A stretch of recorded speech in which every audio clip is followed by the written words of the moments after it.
So today's going to be quick and easy. We're just going to go over doing a 3-hole service on this Electra Glide here. So we're going to be changing the transmission fluid, the engine oil, and then the primary side fluid. All right, so first thing we're going to do here is go ahead and drain this primary. So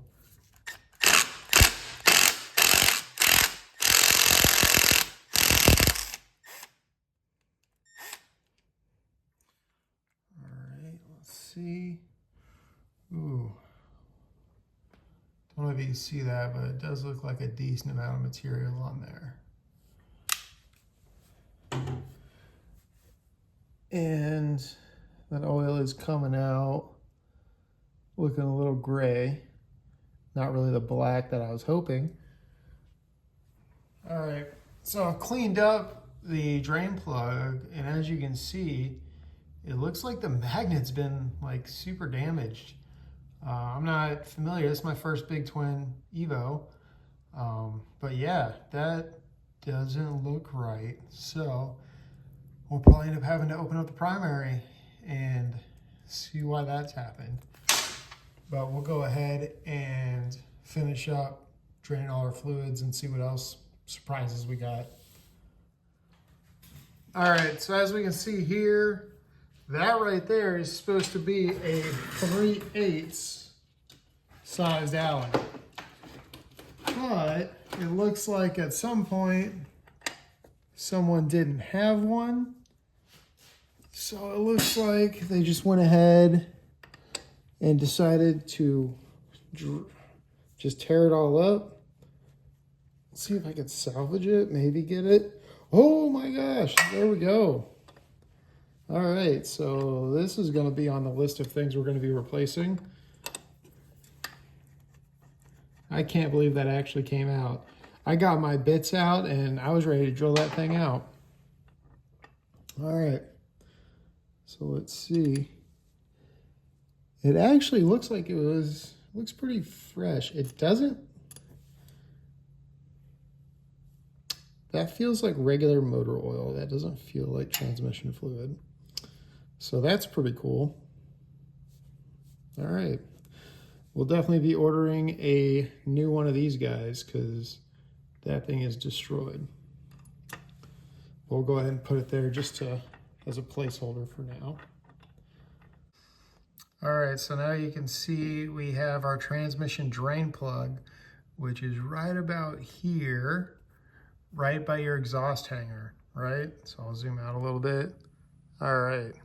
So there we go. So that's where it is. It's this downward facing plug right here that you can kind of see. So now we'll go ahead and drain that and see what's going on with that transmission fluid. All right, so we got that transmission fluid draining. Like I said, it doesn't really look too much like transmission fluid. I'm thinking that it's actually regular old motor oil. So that's cool. But it is what it is. We'll go ahead and let that drain and then get started changing these fluids here in a second. All right, so the next thing that we got to check while we're here is we got to go ahead and check that tappet screen element. So go ahead and grab a screwdriver and do that. All right, so we got our big screwdriver, big fat guy. They actually make like a special socket that you could use for these, but we're just going to use this. I already kind of loosened it a little bit off screen. There we go. So go ahead and pull that guy out. Yeah, let's go ahead and just drop everything while we're at it. There we go. Spring loaded. All right, we got that part.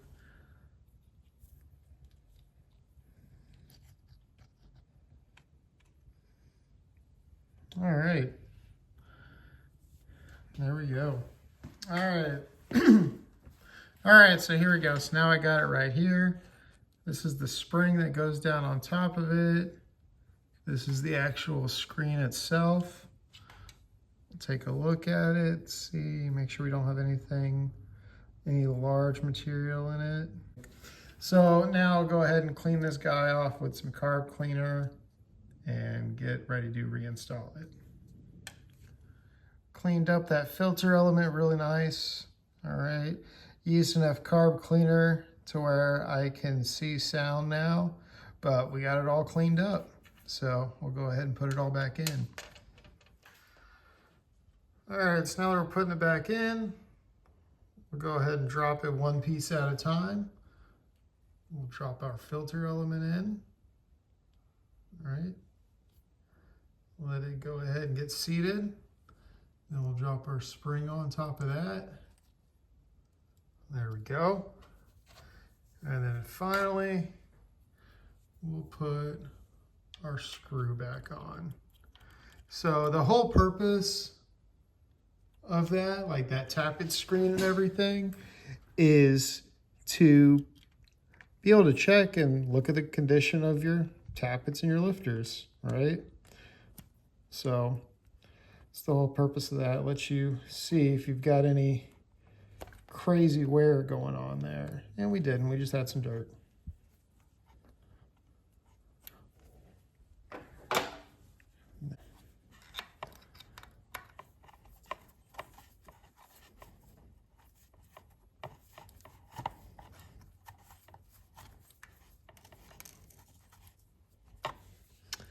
Just do one little, there we go. All right, so now we'll go ahead and put that transmission drain plug back in. Get it in there.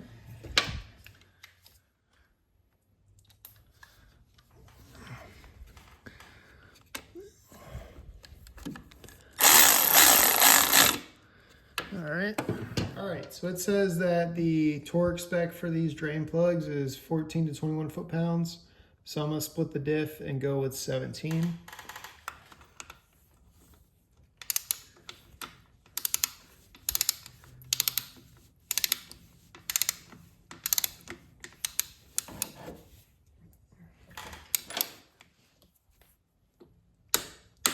There we go. And then recheck it.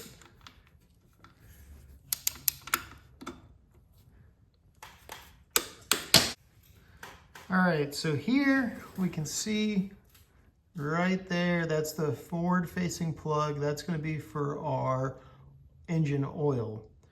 So I'm gonna go ahead and drain that one now. And I tell you what, looking at this, totally get why 3-hole oil changes were so dang expensive on these big twin Evos, because that's a pain to get to. All right, so there we go. We got this one draining now. So this oil is also not looking the best. Very curious to see when the last time it was changed, because yeah, it's not looking in the greatest shape. I mean, that's like pretty much pitch black on here. So, all right, go ahead and get that guy in there. Where is it at? There it is. Now you may be asking yourself, how exactly am I going to get this thing torqued? I'm not going to be able to fit a torque wrench under here and get enough oomph on it to actually get it torqued. That's the neat part. We're not. I'm going to show you what I'm going to do. All right, so this is my neat, dumb idea that I came up with. Going to use a very, very long extension to get all the way back there to it. All right, and that is how we are going to torque it.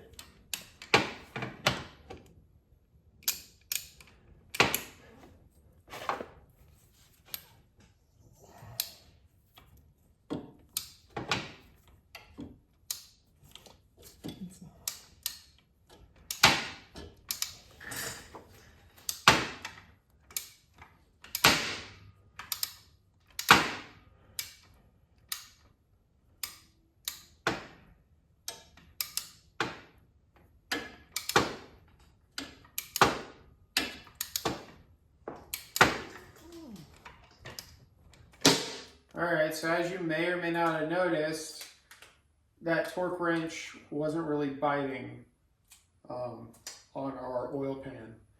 So the threads are stripped out, looks like.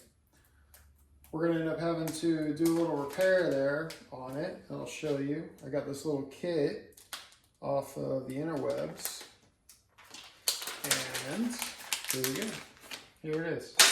So what it ends up doing is, this is gonna be our new oil drain bolt, all right? So, yeah, so it's a self-tapper. This is called like a 1/2 inch +1, right? So we'll go ahead and it self-taps itself in there. And then now we have a new drain bolt right here. So we end up with this steel going under the aluminum. And then from now on, when you drain your fluid, it's gonna be from those little Allen bolts at the end. All right, so we'll go ahead and get that installed. All right, so we got our little gasket material on there. So let's go ahead.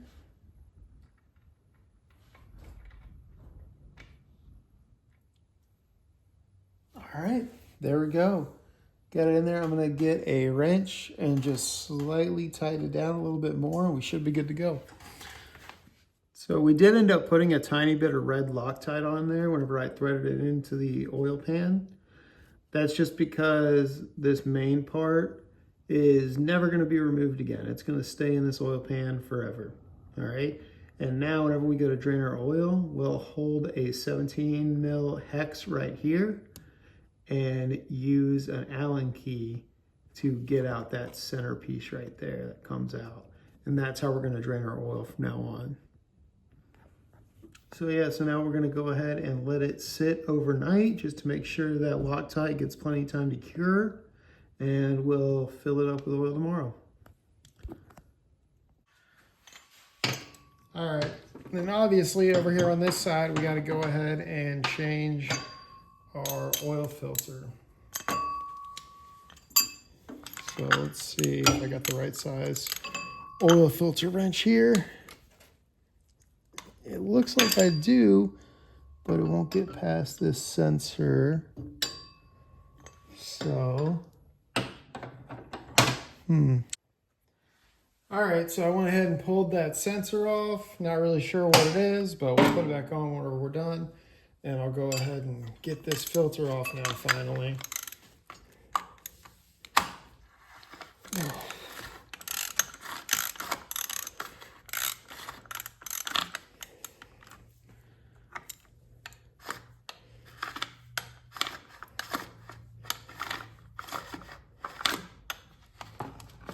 There we go. Cool, sweet.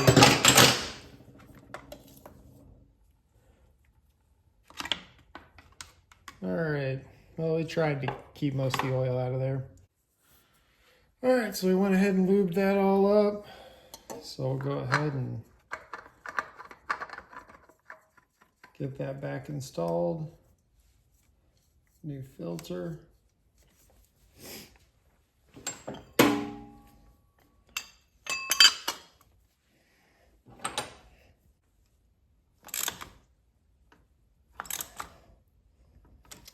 There we go. And then we'll go ahead and just get this sensor right here reinstalled. Looked like some sort of pickup.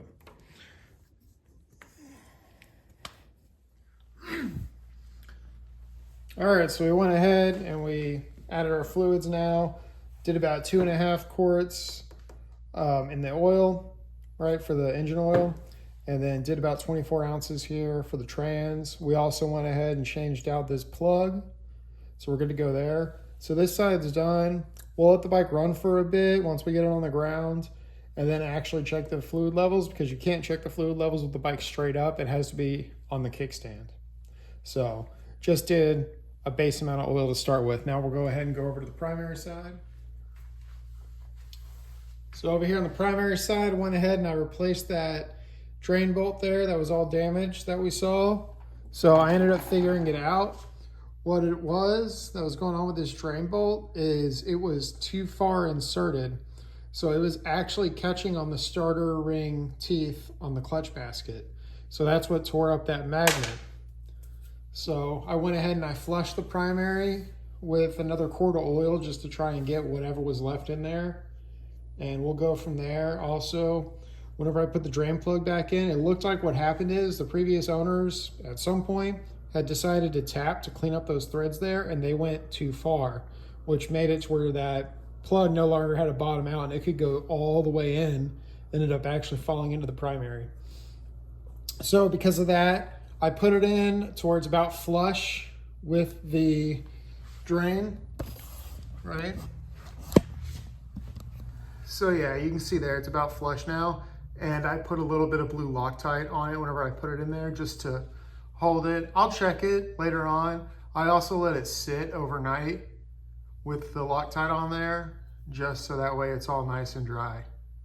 But yeah, so now we'll go ahead and do the primary oil. All right, and then as you can see here, I went ahead and added the oil. You get it to the level to where it's just barely touching the diaphragm of your clutch, right? So right down there, you can see it's just barely touching it. You have to do that with the bike upright. So that's the only oil level you check with the bike upright is your primary side. The other sides you check with the dipsticks when it's on the Jiffy stand. All right, so that's it. Whenever it comes to doing a 3-hole oil change on one of these Electra Glides, these big twin Evos from about 96, all right? So that being said, the last thing you'd have to do is go ahead and put your derby cover on, torque it all down, then you're good to go. I'm keeping mine off because we're gonna be doing the clutch adjustment. So that'll be in the next video. So stay tuned and have a great day.